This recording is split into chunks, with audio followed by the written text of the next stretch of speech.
दोस्तों, अक्सर कहा जाता है कि बेशक से दुनिया खत्म हो जाए, लोग भूखे प्यासे ही क्यों न मरने लगें, लेकिन फिर भी वे आपस में लड़ना नहीं छोड़ेंगे। इंसानों का लालच तब तक खत्म नहीं होगा जब तक कि वे पृथ्वी का कण कण तक बर्बाद नहीं कर देते।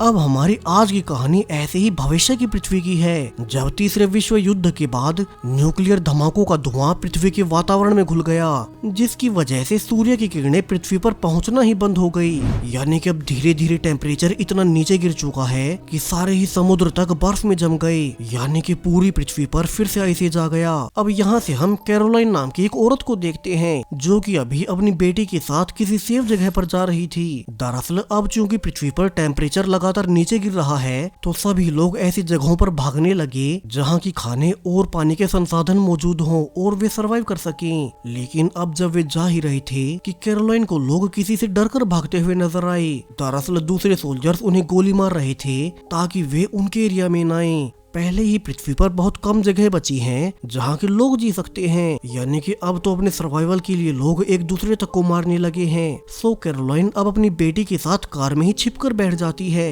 लेकिन उन लोगों ने उन्हें ढूंढ ही लिया और कैरोलाइन के ये कहने के बावजूद कि वो यहीं से वापस लौट जाएगी, वे फिर भी वे उसकी बेटी को अपने साथ उठा ले जाते हैं। अब इस घटना को कई साल बीत चुके हैं, जहाँ हर गुजरते समय के साथ पृथ्वी के हालात बद से बदतर होते चले गए। 99% से अधिक आबादी तो पिछले कुछ सालों में ऑलरेडी मारी गई। वहीं जो थोड़े बहुत लोग अभी बचे भी हैं, उन्होंने भी अपने दो अलग अलग ग्रुप्स बनाकर आपस में लड़ना शुरू कर दिया ताकि बचे हुए रिसोर्सेज को वे खुद इस्तेमाल कर सकें। वहीं अब खाना और पानी भी उन्हीं लोगों को मिलता है जो इन दोनों ही ग्रुप्स में से किसी एक ग्रुप की ओर से लड़ें। सो अब कैरोलाइन, जो कि एक सोल्जर रह चुकी है, वो पिछले कई सालों से अपनी बेटी को ढूंढती फिर रही थी, जिसे कि इसी आपदा की शुरुआत में कुछ लोग उठा ले गए थे। सो अब जब वो एक ट्रेन से जा ही रही थी कि रास्ते में उसे एक आर्मी सोल्जर द्वारा उतारकर नोटिस दिया गया कि उसे अभी अर्जेंटली उनके आर्मी के बेस पर जाना होगा। उसके लिए एक ऐसा इम्पोर्टेंट मिशन है जिसे कि उसके अलावा और कोई पूरा नहीं कर सकता। वहीं कैरोलाइन जिस अपनी बेटी को ढूंढती फिर रही है, उसकी भी इंफॉर्मेशन उन्हीं के पास मिलेगी। अब ये सुनकर तो कैरोलाइन बहुत एक्साइटेड हो गई कि वो फाइनली अपनी बेटी को ढूंढ पाएगी। वहीं अब रास्ते में एक औरत कैरोलाइन को अपना खाना ऑफर करके पूछती है कि उसका पति भी मेन बेस में तैनात है। सो इस खाने के बदले में कैरोलाइन उसके पति के बारे में उसे जानकारी दे दे। दरअसल अब आज के समय में खाना ही सबसे बड़ी करेंसी बन चुका है। हालांकि कैरोलाइन खाना खाने के बावजूद उस औरत का काम करने की कोई गारंटी नहीं देती और इसके बाद वो लेफ्टिनेंट के साथ बेस की ओर जाने लगी। लेकिन अब रास्ते में लेफ्टिनेंट उसे गाड़ी में रुकने का कहकर बाहर सामान लेने चला गया, जबकि कैरोलाइन तो बाहर देखना चाहती थी कि यहाँ के लोग सरवाइव कैसे कर रहे हैं। कि तभी अब उसके बाहर निकलते ही यहाँ के लोग, जो कि ऑलरेडी भूखमरी से मर रहे थे, वे अब उसे लूटने लगे। सो कैरोलाइन अब अपनी जान बचाने के लिए जल्दी से उन सभी पर अटैक कर देती है और वो उन्हें मारते हुए किसी तरह से गाड़ी लेकर वहां से निकल ही गई। वो अब जल्दी से आर्मी बेस पर पहुंचकर उन्हें वो नोटिस दिखाती है कि कैसे उन्होंने एक स्पेशल मिशन के लिए बुलाया था। जिसके बाद अब यहाँ अंदर आकर कैरोलाइन को पता चला कि असल में उस समेत टोटल 5 लोगों की एक टीम बनाई जा रही है, जिन्हें कि अब जमे हुए समुद्रों और झीलों के ऊपर से जाते हुए उनके लिए एक खतरनाक मिशन पूरा करना है। अब इस टीम में कैरोलाइन के अलावा बाकी मेंबर्स थे ग्रैनविक, जो कि नॉर्वे से है और एक कुशल स्नाइपर है, मलिक, जो कि डेनमार्क की आर्मी का मेंबर रह चुका है, वहीं करीम, जो कि रेडियो सिग्नल स्पेशलिस्ट है। सो अब यहाँ से कैरोलाइन समेत चारों ही मेंबर्स को इस बेस के कर्नल के पास ले जाया गया और अब कर्नल उन चारों की टीम को उनका मिशन समझाने लगता है। उसने बताना शुरू किया कि कैसे अब चूंकि पृथ्वी पर रिसोर्सेज ऑलरेडी बहुत कम बच गए हैं, ऊपर से उनका राइवल ग्रुप बहुत पावरफुल भी हो गया, तो ऐसे तो वे जल्द ही हार जाएंगे और उनका दुश्मन ग्रुप उन सब को मार डालेगा। लेकिन पिछले कुछ दिनों में उनके वैज्ञानिकों ने ऐसा कुछ खोज निकाला है जिससे कि वे इस जंग को जीत सकते हैं और इसलिए उन्होंने अपने काम में बेस्ट इन 4 सोल्जर्स की टीम को इकट्ठा किया है ताकि वे बर्फ में जमे हुए समुद्रों और झीलों को पार कर उनके साइंटिस्ट द्वारा बनाई गई इस नई इन्वेंशन को उनके मेन बेस तक पहुंचा सके। और ये मेन बेस यहाँ से बहुत दूर है, जहाँ की पहुंचने में कई दिन लगेंगे। अब ये मिशन बहुत खतरनाक था क्योंकि एक तो उन्हें जमे हुए समुद्रों के ऊपर से जाना होगा, जहाँ कई जगह वैसे भी बर्फ बहुत पतली है, तो वे वहाँ से गाड़ी से नहीं जा सकते और उन्हें स्केटिंग करनी होगी। ऊपर से रास्ते में बहुत सारे एरियाज उनके दुश्मन सैनिकों ने कब्जा लिए हैं, सो उन्हें उन सैनिकों से भी बचना होगा। अब ये सब सुनने के बाद कैरोलाइन ने कहा कि ये तो बहुत मुश्किल मिशन है जिसमें कि उनके बचने के चांसेस ना के बराबर हैं। सो वे उनके लिए अपनी जान दांव पर क्यों डालें? वैसे भी ये रास्ता बहुत लंबा होगा और कहीं न कहीं दुश्मन सैनिक उन्हें मार ही देंगे। अब कर्नल ने कहा कि जो कोई भी यहाँ से जाना चाहे वो जा सकता है और फिर वो बाकियों को बाहर जाने का कहकर सिर्फ कैरोलाइन को अपने पास रुकने को कहता है। फिर वो अकेले में कैरोलाइन को उसकी बेटी की तस्वीर दिखाता है जहाँ कर्नल ने रिवील किया कि उन्हें कैरोलाइन की बेटी का पता चल चुका है। वो उनके मेन बेस के आसपास ही किसी कैंप में मौजूद है। तो अगर कैरोलाइन इस मिशन को पूरा करती है तो वे उसे उसकी बेटी से मिलवा देंगे। अब कैरोलाइन तो सिर्फ अपनी बेटी को ही ढूंढना चाहती थी। सो वो अब ये जानने के बाद इस मिशन पर जाने के लिए हाँ भर देती है। वो अपनी बेटी से मिलने के लिए कुछ भी करने को तैयार थी। सो कैरोलाइन अब अपनी टीम के बाकी मेंबर्स के पास गई, लेकिन यहाँ तो हर कोई डरा हुआ था कि ये मिशन बहुत खतरनाक है, तो उन्हें इसके लिए मना कर देना चाहिए। लेकिन अब चूंकि कैरोलाइन को अपनी बेटी से मिलना था तो वो उन्हें समझाने लगी कि अगर वे इस मिशन पर ना भी गए तो दुश्मन तो उनसे जीत ही जाएंगे और मरना तो उन्हें वैसे भी है। इसलिए कर्नल ने उन सबको इसलिए चुना है क्योंकि वे चारों अपनी अपनी फील्ड में सबसे बेस्ट थे। हालांकि अभी कैरोलाइन के अलावा बाकी के तीनों मेंबर्स बहुत स्केप्टिकल थे, लेकिन फिर भी वे अपने ग्रुप को बचाने के लिए कि उनके इस मिशन से दुनिया की जंग खत्म हो सकती है तो वे तीनों भी हाँ कर ही देते हैं। उन्हें इसलिए भी गुस्सा था कि पृथ्वी की ये हालात इंसानों के आपस में लड़ने से हुए थे और बावजूद इसके इंसान अब भी नहीं रुक रहे। सो अगर इन दोनों ग्रुप्स में ये जंग खत्म हो जाए तो क्या पता वैज्ञानिक इस आपदा का इलाज ढूंढ ले। तभी उनके पास उनकी लीडर एमिली आकर बताती है कि वे सभी अपना अपना सामान कलेक्ट कर लें, जिसमें कि गन, रस्सी और टॉर्च वगैरह थी। उनमें से हर एक बैग का वजन 20 किलो होगा। एमिली ने आगे बताया कि वे सब अपने सफर पर सुबह निकल लेंगे, तो सभी आज की रात आराम से सो जाएं। लेकिन अब जब आधी रात को वे सो ही रहे थे कि तभी उनके इस बेस पर भी दुश्मन ग्रुप का अटैक हो जाता है। कैप्टन एमिली सभी चारों को इकट्ठा कर जल्दी से कैंप से दूर जाने को कहती है और सभी अब अपने सामान के साथ भागते हुए कैंप से दूर आ गए। वही यहाँ पर कर्नल उन्हें बताता है कि उन सभी को अपने मिशन पर अभी निकलना होगा और ये कहकर उसने उन्हें 2 कैप्सूल्स दिए। कर्नल ने बताया कि इन 2 कैप्सूल्स को ही उन सबको अपनी जान दांव पर लगाकर भी मेन बेस तक पहुंचाना होगा। उसने वार्निंग दी कि वे इन्हें खोलकर नहीं देख सकते कि इनके अंदर क्या है। ये उनकी मिलिट्री का टॉप सीक्रेट है। फिर चाहे कुछ भी क्यों ना हो जाए, चाहे उनकी जान ही क्यों ना चली जाए, वे इन कैप्सूल्स को सही सलामत उनके मेन बेस तक पहुंचा दे। और यही एक आखिरी तरीका है जिससे कि वे अपने दुश्मनों से जीत पाएंगे। अब दोनों ही कैप्सूल्स ग्रुप लीडर एमिली के बैग में होंगे। वहीं अब चूंकि यहाँ जंग हो चुकी थी तो उनके साथ एक और सोल्जर नाइल को भी भेजा जाएगा, यानी कि अब कुल मिलाकर इस ग्रुप में 6 लोग हो चुके हैं। तो सभी 6 मेंबर्स अब अपने राशन पानी और सामान के साथ पीछे तबाह होते कैंप को छोड़ अपनी मंजिल की ओर आगे निकल पड़ते हैं। सभी अब पूरी ही रात जमी हुई झीलों को ऊपर से स्केटिंग करते हुए आगे बढ़ते जा रहे थे और वे फाइनली इतने घंटों के बाद जब हल्की हल्की रोशनी होने लगी तो लीडर एमिली ने कहा कि अब उन्हें कोई सेफ जगह ढूंढकर रेस्ट करना चाहिए क्योंकि वे अभी दुश्मनों के एरिया में आ चुके हैं। तो अब से वे दिन में छुपकर और आराम कर सिर्फ रात के अंधेरे में ही सफर तय किया करेंगे। वे सोच ही रहे थे कि उन्हें कहाँ रुकना चाहिए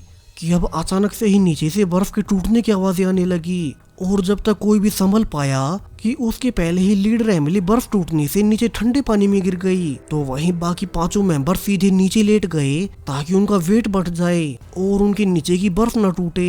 तभी नाइल ने याद दिलाया कि वे दोनों ही कैप्सूल्स तो एमिली के बैग में थे और उनके बिना अगर वे बेस पर पहुंच भी गए तो उन्हें सीधी गोली मार दी जाएगी। सो अब बाकी सबको डरे हुए देख खुद कैरोलाइन जल्दी से बैग निकाल एमिली को लेने नीचे कूदती है क्योंकि इन कैप्सूल्स के बिना उसे उसकी बेटी भी नहीं मिलेगी। वो अब जल्दी से तैरते हुए एमिली तक पहुंचती है, लेकिन अब उसने रियलाइज किया कि एमिली की तो ऑलरेडी सांसें रुक चुकी थी, वो मर चुकी थी। तो कैरोलाइन अब उसके बैग से दोनों कैप्सूल्स को लेकर वापिस से तैरकर किसी तरह से जमने से पहले ऊपर आ ही गई। हालांकि ठंडे पानी में रहने से उसकी खुद की हालत बहुत खराब हो चुकी थी। तो टीम के बाकी के मेंबर्स उसके गीले कपड़े निकालकर उसे जल्दी से पास में मौजूद एक अबेंडन कैबिन में ले जाते हैं। यहाँ अब काफी देर कैरोलाइन को आग में सेकने के बाद फाइनली उसकी हालत में सुधार होने लगा। हालांकि अब उनके पास एक नई प्रॉब्लम आ चुकी थी क्योंकि जो उनकी टीम की लीडर एमिली थी वो तो ऑलरेडी मारी गई और अब उन्हें इस मिशन के लिए एक नया कैप्टन चुनना होगा। सो मलिक ने कहा कि चूंकि कैप्टन नाइल ही एमिली के बाद आर्मी में सबसे ऊंची रैंक पर था तो अब से वही उनका लीडर बनेगा। हालांकि अब ये सुनने के बाद कैरोलाइन को नाइल पर भरोसा नहीं होता। उसने कहा कि नाइल तो उनकी ओरिजिनल टीम का हिस्सा भी नहीं था तो वे उसे लीडर क्यों बनाए। लेकिन मलिक ने कहा कि नाइल ही उन सब में से सबसे बड़ी रैंक पर मौजूद है। सो अब से उन्हें उसकी हर कमांड को फॉलो करना होगा। जिसके बाद अब सभी अंधेरा होने तक आराम करने लगे। लेकिन अब थोड़ी देर बाद जब कैरोलाइन की आंख खुलती है तो उसे बाहर से करीम की आवाजें आने लगी, जो कि अकेले में छुपकर किसी से बात करने की कोशिश कर रहा था। सो अब कैरोलाइन उसे कुछ भी पूछ पाती कि उसके पहले ही उन्हें एक हेलीकॉप्टर अपनी ओर आते हुए नजर आया, जो कि दुश्मन सेना का था और वो उन्हें ही मारने आ रहा था। सो अब सभी जल्दी से उठकर अपना सारा काम का सामान पैक कर सही वक्त पर बाहर निकल जाते हैं। वहीं पीछे से उस हेलीकॉप्टर ने उस पूरे घर को ही उड़ा दिया जहां की वे आराम कर रहे थे। वहीं अब खतरे के टलते ही कैरोलाइन जल्दी से करीम पर गन पॉइंट कर देती है, क्योंकि उसने उसे चोरी छिपे किसी से बात करते सुना था। सो उसे लगता है कि करीम ने ही उनकी लोकेशन उनके दुश्मनों को दे दी होगी, इसलिए ही वे यहाँ तक आ गए। हालांकि करीम कहता है कि वो तो बस अपनी गर्लफ्रेंड से कांटेक्ट करने की कोशिश कर रहा था और उसे दुश्मनों के बारे में कुछ भी नहीं पता कि उन लोगों ने हमें कैसे ढूंढ निकाला। अब कैरोलाइन और मलिक शक होने की वजह से उसे जान से मारना चाहते थे, लेकिन लीडर नाइल ने कहा कि क्या पता करीम निर्दोष निकले। सो वो अभी के लिए ऑर्डर देता है कि वे करीम को ना मारे और वे अपनी सेफ्टी के लिए करीम के पास से सारे ही वेपन्स और उसे रेडियो ले लेंगे ताकि वो किसी से उनकी परमिशन के बिना कांटेक्ट ना कर सके। जिसके बाद अब पांचों ही मेंबर्स फिर से अपने सफर पर निकल पड़े। वे आज भी कई घंटे लगातार चलते रहते हैं और अब जब चलते चलते शाम हो गई तो उन्होंने रास्ते में ध्यान दिया कि यहाँ तो चारों ही तरफ पानी के अंदर लोग जमे पड़े थे। इसका मतलब यहाँ पर कभी भारी तबाही हुई थी। पांचों ही इस खतरनाक नजारे को देख हैरान रह गए और अब वे सब डरे हुए आगे चलकर बर्फ की एक चट्टान पर आराम के लिए रुक जाते हैं। लेकिन तभी कुछ ही देर में वहाँ एक और हेलीकॉप्टर आ गया और अब वो उन सब पर गोलियां चलाने लगता है। तो सभी मेंबर्स अब अलग अलग होकर उस हेलीकॉप्टर से बचकर भागने लगी, क्योंकि अगर वे एक साथ भागते तो किसी न किसी को गोली लग सकती थी। और थोड़ी देर बाद जब सभी मेंबर्स एक ब्रिज के नीचे सेफली पहुंच गए तो वो हेलीकॉप्टर चला ही जाता है। हालांकि नाइल ने कहा कि दुश्मनों को उनकी लोकेशन ऑलरेडी मिल चुकी है तो उन्हें आगे बढ़ना जारी रखना चाहिए। सभी अब और आगे जाने लगते हैं और वे फाइनली खाली पड़े कैंप तक जा पहुँचे, जिस बीच उन्हें एक घर में लाइट जलती हुई नजर आती है, जिसके की अंदर जाकर उन्होंने देखा कि यहाँ तो एक बूढ़ा कपल अब तक रह रहा था। सो पूछने पर उस कपल ने बताया कि वे तो यहाँ शुरू से रह रहे हैं, वे बाकियों की तरह डरकर यहाँ से कभी नहीं गए और जब भी दुश्मन सैनिक उन्हें मारने आते तो वे छुप जाते। इसके बाद वो बूढ़ी औरत उन सभी को खाने के लिए भी खाना देती है, जिसके बाद अब सभी पांचों मेंबर्स को यकीन हो गया कि ये तो अच्छे लोग हैं। लेकिन अब जब वे सब खाने की टेबल पर बातें कर ही रही थी कि तभी कैरोलाइन के हाथ से एक चम्मच नीचे गिर जाता है और जब वो उसे उठाने के लिए नीचे झुकी तो उसे टेबल के नीचे एक मशीन गन दिखाई दी। वो समझ गई कि यानी कि ये लोग तो नॉर्मल नहीं बल्कि उसी दुश्मन ग्रुप से थे। और इससे पहले कि कैरोलाइन अब कुछ भी बोल पाती कि वे कपल सब पर गोलियां चला देते हैं, जिस पर अब क्रॉस फायरिंग करते हुए उन्होंने उन दोनों को मार डाला। लेकिन अब सब शांत होने पर उन्होंने रियलाइज किया कि इस गोलीबारी में एक गोली करीम के सिर में लग गई और वो वहीं मारा गया, जबकि एक गोली मलिक को भी लग गई, जिससे कि अब उसे भी चलने में बहुत प्रॉब्लम होने वाली है। वे इस अटैक से उबर ही रहे थे कि तभी करीम के वॉकी टॉकी से एक लड़की की आवाज आई और वो बात करने पर खुद को करीम की गर्लफ्रेंड बताती है। सभी समझ गए कि यानी कि करीम तो बेचारा सच बोल रहा था, वो तब भी उसी से बात कर रहा था, मगर उन्होंने सोचा कि वो दुश्मनों को लोकेशन दे रहा है, जिससे कि सभी को बुरा लगता है। हालांकि अब वे उसकी गर्लफ्रेंड को सच नहीं बताते कि करीम तो ऑलरेडी मारा जा चुका है, क्योंकि वे उसका दिल नहीं तोड़ना चाहते थे। जिसके बाद अब वे फिर से अपने मिशन पर निकल पड़े। हालांकि अब हर गुजरते समय के साथ मलिक की हालत खराब हो रही थी, लेकिन फिर भी वो अपना पूरा जोर लगाकर उनके साथ आगे बढ़ने लगा। लकीली थोड़ी ही आगे चलने पर उन्हें एक अबेंडन शिप मिल जाता है, जो कि कभी नॉर्मल पृथ्वी पर समुद्र में आया होगा, मगर फिर पानी जम जाने से वो यहीं रह गया। अब सभी सोल्जर्स अंदर बड़ी सावधानी से चेक करते हैं कि उनके अलावा यहाँ और कोई न छुपा हो। पहले ही वे लापरवाही से अपने एक साथी को खो चुके थे और यहाँ से तय किया गया कि अब वे कुछ देर यहीं आराम करेंगे जब तक कि मलिक की हालत सुधर नहीं जाती। वहीं ग्रैनविक, जो कि लगातार अपने साथियों के मारे जाने से बहुत दुखी था, वो अब गुस्से में अपना सबसे बड़ा रूल तोड़ने लगता है। उसने कहा कि वो इस कैप्सूल को खोल देगा। उसने कहा कि वो इस कैप्सूल को खोलकर जानना चाहता है कि इसके अंदर क्या होगा, जिस वजह से उसके इतने साथी मारे जा रहे हैं। और तभी उसने उस कैप्सूल को फाइनली खोल ही दिया। सभी ने देखा कि इसके अंदर तो एक बायोलॉजिकल वेपन था, एक ऐसा केमिकल वेपन जो कि अगर मेन बेस पर जाकर कंप्लीट हो गया तो वो चंद घंटों के अंदर बचे कुचे सभी लोगों को एक साथ मार डालेगा। तभी पीछे से मलिक भी आकर बताता है कि यही तो उनके वैज्ञानिकों का असली प्लान था। ये पूरी जंग अब इसी से खत्म हो सकती है, जिसमें कि उनके ग्रुप के सिर्फ बचे कुचे लोग बंकर्स में छिप जाएंगे और फिर वे बाहर इस बायो वेपन का इस्तेमाल कर पृथ्वी के बचे सारे लोगों को मार देंगे। यानी कि फिर पूरी पृथ्वी पर उनके और चंद सोल्जर्स के अलावा और कुछ नहीं बचा होगा। अब ये सुनकर तो सभी कांप गए कि वे तो अब तक अपने साथ इंसानियत को खत्म करने का ही वेपन लेकर चल रहे थे। ये वेपन ऑफ मास डिस्ट्रक्शन है। तभी अब कुछ देर बाद जब सब अलग अलग होकर इस बारे में सोच ही रहे थे कि उन्हें अंदर से गोली की आवाज आती है। सभी ने अंदर जाकर देखा कि मलिक ने दर्द और इस बायो वेपन के कारण भविष्य में होने वाले आम लोगों की मौत के चलते कितना भयंकर और बुरा काम उनके हाथों हो रहा है। उसने अब खुद को ही गोली मार ली है। लेकिन अब भी कैरोलाइन ने कहा कि चाहे कुछ भी हो जाए उन्हें अपना मिशन पूरा करना होगा और वो इन कैप्सूल्स को लेकर अभी आगे बढ़ेंगे। उसे तो सिर्फ इन कैप्सूल्स को इनकी मंजिल तक पहुंचाकर अपनी बेटी से फिर से मिलना था, जबकि अब ग्रैनविक और नाइल भी असमंजस में थे कि क्या उन्हें इस खतरनाक वेपन को मेन बेस तक पहुंचाना भी चाहिए। और कैरोलाइन उन्हें ऐसे देख उन्हें शिप पर ही छोड़ अकेली ही दोनों कैप्सूल्स को लेकर आगे बढ़ने लगती है। उसके लिए तो चाहे पूरी दुनिया के बचे हुए सारे लोग भी मर जाएं, फिर भी उसे कोई फर्क नहीं पड़ता जब तक कि उसे उसकी बेटी मिल रही है। हालांकि अब उसकी बुरी किस्मत कि वो अकेली निकल तो आई, लेकिन कुछ आगे जाते ही जमी हुई बर्फ पतली होने लगती है। और जब कैरोलाइन को लगा कि अब तो बर्फ टूट ही जाएगी तो वो नीचे लेट जाती है ताकि वेट बढ़ जाए। फिर उसने बैग भी निकाल दिया ताकि उसका वजन कम हो जाए, लेकिन अब ये सब भी काफी न था। और अब जब आखिरकार वो नीचे गिरने ही वाली थी कि आखिरी वक्त पर वहाँ नाइल और ग्रैनविक दोनों आकर कैरोलाइन और कैप्सूल्स दोनों को बचा लेते हैं। इसके बाद अब तीनों प्लान बनाकर इस पतली बर्फ पर एक दूसरे को बांधकर चलने लगे ताकि अगर कोई नीचे भी गिरे तो वे उसे बचा सकें। तभी अब और आगे जाने पर उनके ऊपर कोई गोली चलाने लगता है तो तीनों नीचे लेट गए ताकि उन्हें गोलियां ना लगे। अब ग्रैनविक जो कि एक स्नाइपर था वो अपनी गन के बाइनोकुलर से दुश्मन को देख लेता है। उसने देखा कि उनका दुश्मन सैनिक सिर्फ एक ही है जो कि लगातार उन पर फायरिंग किया जा रहा है। सो ग्रैनविक अब अपने स्नाइपर स्किल्स का इस्तेमाल करते हुए इतनी ज्यादा दूर से ही एक ही शॉट में अपने दुश्मन को ढेर कर देता है।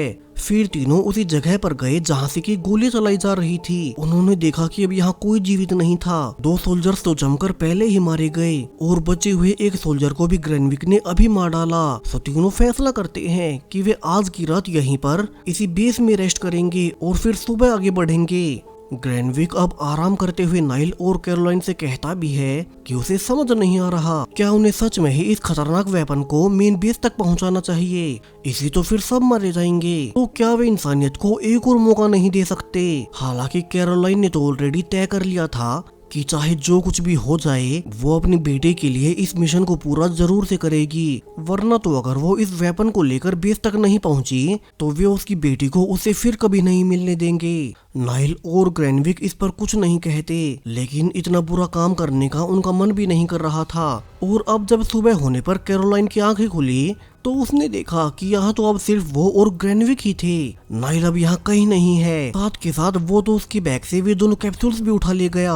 तो कैरोलाइन अब जल्दी से उठकर नाइल को देखने लगती है कि वो किस दिशा में गया होगा, क्योंकि इन कैप्सूल्स के बिना उसकी बेटी से वो फिर कभी नहीं मिल पाएगी। लेकिन तभी अब फिर से दुश्मन सैनिक आकर उन पर गोलियां चलाने लगते हैं। कैरोलाइन ने देखा कि नीचे से करीब 10 दुश्मन सोल्जर्स उन्हीं की ओर आ रहे थे।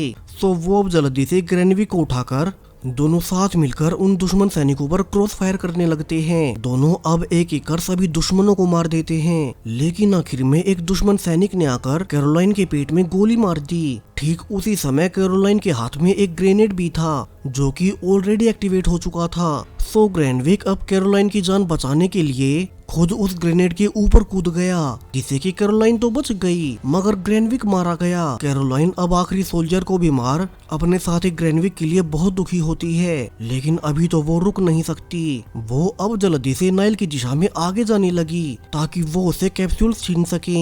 एक गोली तो कैरोलाइन को ऑलरेडी लग चुकी थी।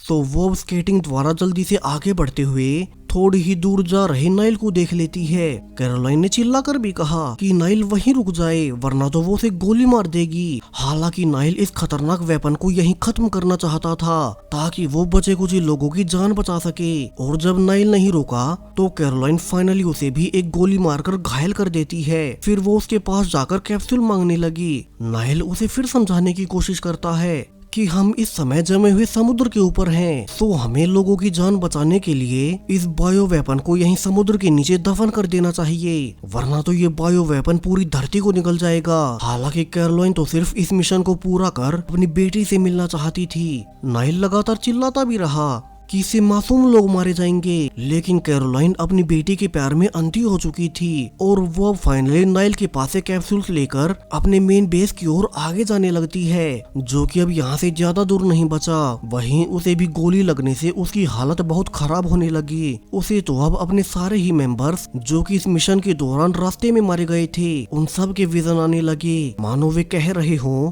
कि कैरोलाइन सिर्फ अपनी बेटी के लिए पूरी दुनिया को तबाह कर रही है। और जब आखिरकार वो थककर नीचे बैठ गई तो उसके सामने दो सोल्जर्स आ जाते हैं। लकीली वे दोनों सोल्जर्स उन्हीं के मेन बेस से थे, यानी कि वो फाइनली अपनी मंजिल तक पहुंच ही गई और वो उन्हें कैप्सूल्स देकर वहीं बेहोश होकर गिर पड़ती है। अब पूरे एक दिन के बाद जब उसे होश आया तो कैरोलाइन को मेन बेस से बताया गया कि डॉक्टर्स ने उसकी गोली निकाल दी है, यानी कि वो बिल्कुल सेफ बच गई। उसे आगे ब्रीफ किया गया कि उसने इस मिशन को पूरा कर उन दोनों कैप्सूल्स को मेन बेस पर लाकर सबसे बड़ा मिशन पूरा किया है और उसे इसका अच्छा इनाम दिया जाएगा। उसे अब इस पूरे मेन बेस की लीडर यूरी के पास ले जाया गया, जो कि कैरोलाइन को उसके मिशन पूरा करने के लिए मेडल अवार्ड करती है। अब कैरोलाइन ने रियलाइज किया कि यहाँ तो नाइल भी पहुँच चुका था, जिसे कि वो गोली मारकर घायल कर रास्ते में छोड़ आई थी, यानी कि उसे भी मेन बेस के सोल्जर्स ने ढूंढ ही निकाला। हालांकि अब ना ही नाइल और ना ही कैरोलाइन दोनों में से कोई भी बेस पर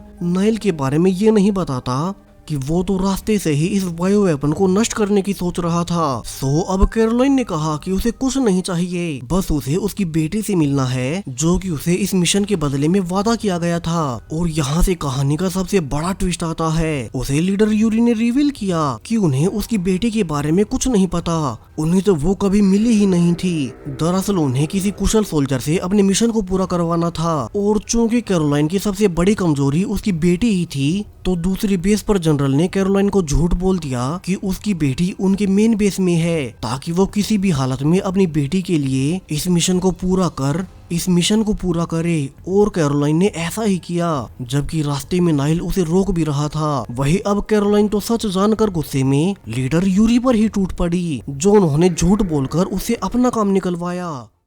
नाइल अब पीछे से आकर कैरोलाइन को रोकता है क्योंकि ऐसे तो बाकी सोल्जर्स उसे जान से मार देंगे, जबकि कैरोलाइन अब सिर्फ रोई जा रही थी। उसकी पूरी लाइफ में अब कुछ नहीं बचा। अब अगले दिन जब उसके हाथों की पट्टियां चेंज की जा रही थी तब वो इलाज के दौरान एक कटर छुपा लेती है। फिर वो नाइल के पास जाकर कहने लगी कि तुम बिल्कुल सही कह रहे थे, हमें उसी वक्त उस बायो वेपन को समुद्र में हमेशा के लिए दफन कर देना चाहिए था, लेकिन मैं ही अपनी बेटी के लिए अंधी हो गई। और ये कहकर कैरोलाइन अब अपनी गलती को सुधारना चाहती है कि वे दोनों फिर से मिलकर एक साथ उस बायो वेपन को हमेशा के लिए नष्ट कर दें। हालांकि अब नाइल ने कहा कि अब कुछ नहीं हो सकता, वो वेपन तो ऑलरेडी लैब में जाकर अपग्रेड हो रहा है। लेकिन फिर भी कैरोलाइन ने कहा कि अगर उसकी बेटी बाहर की दुनिया में अब तक जिंदा है तो वो उसे इस बायो वेपन से मरने नहीं देगी। और दोनों फाइनली अब दुनिया को बचाने के लिए एक आखिरी कोशिश करने का फैसला करते हैं। वे बहाना बनाकर उसी लैब में चले गए जहाँ की उस बायो वेपन की टेस्टिंग चल रही थी और दोनों अब गार्ड्स पर अटैक कर जल्दी से लैब में घुस जाते हैं। फिर वे लैब में साइंटिस्ट को गन पॉइंट पर उस बायो वेपन को उन्हें सौंपने को कहते हैं। लकीली वे वेपन्स अभी तक सेफ थे और दोनों अब प्लान के अनुसार लैब में आग लगा देते हैं ताकि हर ओर भगदड़ मच जाए। दोनों यहाँ से काफी स्मार्टली बाकी वैज्ञानिकों के ही सूट्स पहनकर उनमें घुल मिल गए और भगदड़ का फायदा उठाकर बाहर निकलने लगे। हालांकि अनफॉर्चुनेटली भागते भागते कैरोलाइन की हालत बहुत ज्यादा खराब हो जाती है क्योंकि उसकी गोली का घाव अब तक ताजा था। लेकिन नाइल उसे अकेला नहीं छोड़ता और वो उसे अपने साथ इस फैसिलिटी से बाहर निकाल लाया जहाँ की बाहर सोल्जर्स हेलीकॉप्टर्स का इस्तेमाल कर यहाँ से निकलने की तैयारी कर रहे थे। तो कैरोलाइन ने नाइल को दूर भेजकर कहा कि वो किसी एक हेलीकॉप्टर में उन दोनों के लिए सीट ढूंढ ले। अभी पीछे से गार्ड्स और लीडर यूरी कैरोलाइन को पकड़ लेते हैं। अब कैरोलाइन ने कहा कि अगर कोई आगे भी बढ़ा तो वो अपने ग्रेनेड का ट्रिगर दबा देगी। दरअसल उसने उस बायो वेपन को अपने ग्रेनेड से जोड़ दिया था, यानी कि अगर ये ग्रेनेड फटा तो वो बायो वेपन भी नष्ट हो जाएगा। कैरोलाइन ने यहाँ से नाइल को इशारा भी किया कि वो अब उसका साथ ना दे और अपनी जान बचा ले। उसने ये सब अपने सिर पर ले लिया था, जबकि अब लीडर यूरी चिल्लाती है कि ये बायो वेपन ही उनकी जीत की आखिरी उम्मीद है। सो कैरोलाइन इसे कोई नुकसान न पहुंचाए। वे इसके बदले में उसे जीवन भर फ्री में खाना और पानी प्रोवाइड कराएंगे। लेकिन कैरोलाइन को तो अब अपनी बेटी के बिना किसी भी चीज की कोई जरूरत नहीं थी। वो धीरे धीरे पहाड़ी के किनारे पर जाती है जहाँ की उसने आखिर में कहा कि उसकी बेटी बाहर की दुनिया में जहाँ कहीं भी जीवित होगी वो अब कम से कम इस बायो वेपन से नहीं मरेगी। और फिर वो नाइल को भी आखिरी गुड बाय बोल खुद नीचे कूद जाती है जहाँ रास्ते में उसने ग्रेनेड को फोड़ खुद के साथ उस बायो वेपन को भी हमेशा के लिए नष्ट कर दिया। ऊपर से नाइल देखता है कि कैरोलाइन ने आखिरकार खुद को सैक्रिफाइस देकर दुनिया को बचा ही लिया। और इसी होपफुल एंडिंग के साथ ये पूरी ही कहानी यहीं पर खत्म हो जाती है। अब इंसान चाहे कुछ भी क्यों ना हो जाए, चाहे हालात कितने भी खराब हो जाएं, लेकिन फिर भी वे आपस में लड़ना नहीं छोड़ते। मूवी की इस थीम से आप कितना एग्री करते हैं? अपनी राय कमेंट्स में बताते जाएं। साथ ही चैनल को सब्सक्राइब भी करें और भी ऐसे ही यूनिक मूवीज के लिए। Thank you.